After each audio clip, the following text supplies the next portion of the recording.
জন্মনিবন্ধন করানো হয়নি বা অনলাইনে রেকর্ড খুঁজতে গিয়ে পাচ্ছেন না, এটা কিন্তু আজকাল একটা বেশ কমন সমস্যা।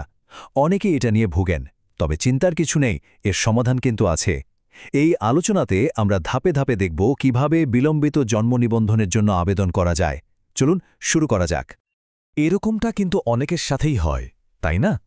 অনলাইনে নিজের বা পরিবারের কারো জন্মের রেকর্ড খুঁজতে গেলেন আর দেখলেন যে কিছুই দেখাচ্ছে না। এটা দেখলে তো হতাশ লাগেই। তবে কোনো চিন্তা নেই, এর একটা সহজ সমাধান আছে, আর সেটাই আমরা এখন ধাপে ধাপে জেনে নেব। আচ্ছা, সবার আগে তো এটা জানতে হবে যে এই পদ্ধতিটা ঠিক কাদের জন্য, তাই না? কারণ সবার জন্য তো নিয়মটা এক নয়। চলুন আগে নিশ্চিত হয়ে নিই কাদের ঠিক এই বিলম্বিত জন্ম নিবন্ধনের প্রয়োজন পড়বে। দেখুন, এখানে কয়েকটা শর্ত আছে। যদি জন্মটা ১৯৮০ থেকে ২০০০ সালের মধ্যে হয়ে থাকে, অনলাইনে খুঁজেও কোনো রেকর্ড পাচ্ছেন না, আর স্থানীয় পৌরসভা বা পঞ্চায়েতের পুরনো রেজিস্টার খাতাতেও নাম নেই, যদি সবগুলো শর্ত মিলে যায়, তাহলেই কিন্তু এই বিলম্বিত জন্মনিবন্ধন বা ডিলেড বার্থ রেজিস্ট্রেশনের জন্য আবেদন করতে হবে। তো ঠিক হলো যে আবেদন করতেই হবে, কিন্তু যাবেনটা কোথায়? সঠিক অফিসটা খুঁজে বের করা কিন্তু প্রথম আর সবচেয়ে জরুরি কাজ, কারণ ভুল জায়গায় গেলে শুধু শুধু হয়রানি বাড়বে। ব্যাপারটা খুবই সোজা। জন্মস্থান কোথায় তার উপর নির্ভর করবে কোন অফিসে যেতে হবে। যদি জন্ম শহরে হয় তাহলে যেতে হবে পৌরসভাতে, গ্রামে জন্ম হলে সোজা চলে যেতে হবে গ্রাম পঞ্চায়েত অফিসে, আর যদি হাসপাতালে জন্ম হয়ে থাকে তাহলে প্রথম কাজ হলো হাসপাতাল থেকে জন্মের রেকর্ডটা নেওয়া, তারপর সেটা নিয়ে স্থানীয় পৌরসভা বা পঞ্চায়েত অফিসে যোগাযোগ করা। একদম সহজ, তাই না? আচ্ছা, এবার সঠিক অফিসে পৌঁছে গেলেন। সেখানে গিয়ে কি করবেন? প্রথম কাজ হলো ডিলেড বার্থ রেজিস্ট্রেশন ফর্মটা চেয়ে নেয়া। ফর্মটা হাতে পাওয়ার পর খুব সাবধানে, কোনো ভুল না করে, নাম, জন্ম তারিখ, বাবা মায়ের নাম আর ঠিকানার মতো জরুরি তথ্যগুলো পূরণ করতে হবে। ফর্ম তো ফিল আপ হয়ে গেল, এরপর আসছে সবথেকে জরুরি পার্টটা, ডকুমেন্টস। কি কাগজপত্র লাগবে চলুন একবার চট করে দেখে নেওয়া যাক। তো আপনার ফাইলে কি থাকা দরকার?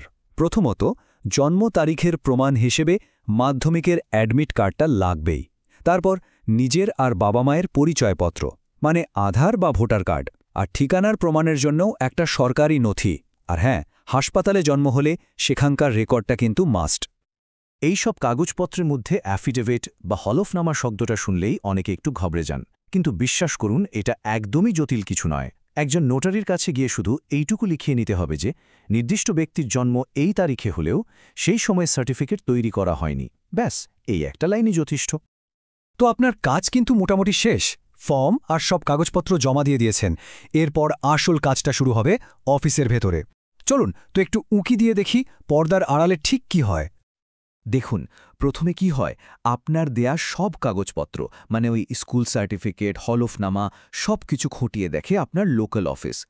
যখন তারা নিশ্চিত হয় যে সব ঠিক আছে, তখন ফাইলটা ফাইনাল অ্যাপ্রুভালের জন্য এসডিও বা বিডিও অফিসে পাঠিয়ে দেয়। সেখান থেকে সবুজ সংকেত এলেই আপনার নতুন বার্থ সার্টিফিকেট তৈরির কাজ শুরু হয়ে যায়। আর হ্যাঁ, একটা খুব কাজের কথা বলে রাখি, এই যে ফাইলটা এদিক ওদিক যাবে, এর জন্য কিন্তু সাধারণত আবেদনকারীকে এসডিও বা বিডিও অফিসে ছুটোছুটি করতে হয় না। স্থানীয় অফিসে এই দায়িত্বটা পালন করে। এটা জেনে রাখলে অহেতুক টেনশনটা একটু কমবে। আচ্ছা, এতক্ষণ তো সব পদ্ধতির কথা বললাম। এবার আসি আসল কথাই, যেটা সবাই জানতে চায়। এই পুরো ব্যাপারটা হতে সময় কেমন লাগবে, আর পকেট থেকেই বা কত খরচ হবে? দেখুন, পুরো সময়টাকে আমরা কয়েকটা ভাগে ভাগ করে নিতে পারি। যেমন ধরুন, স্থানীয় অফিসে ভেরিফিকেশন হতে মোটামুটি ৭ থেকে ১৫ দিনের মতো লাগে। তারপর এসডিও বা ডিডিও অফিস থেকে অনুমোদন আসতে আরও ১০ থেকে ২০ দিন লেগে যায়, আর সব শেষে সার্টিফিকেটটা হাতে পেতে আরও ৩ থেকে ৭ দিন। তার মানে সব মিলিয়ে যদি আমরা একটা হিসেব করি, তাহলে দেখবেন ২০ থেকে ৪০ দিনের মতো সময় লাগতে পারে। আর খরচের কথা যদি বলেন, সরকারি ফি কিন্তু খুবই সামান্য, মানে ধরুন ৪০ থেকে ১৫০ টাকার মতো। তার সাথে শুধু নোটারি করার একটা ছোট্টখাটো খরচ যোগ হবে, এই যা। তাহলে পুরো রাস্তাটা কিন্তু একদম পরিষ্কার, তাই না? একবার শুধু ভাবুন, এই একটা কাগজ হাতে চলে এলে কত কি সুবিধে হয়। পাসপোর্ট বানানো থেকে শুরু করে যে কোনো সরকারি কাজে এই বার্থ সার্টিফিকেটটা কিন্তু একটা দরজার চাবির মতো কাজ করে। মানে এইটুকু চেষ্টার ফল কিন্তু অনেক বড়।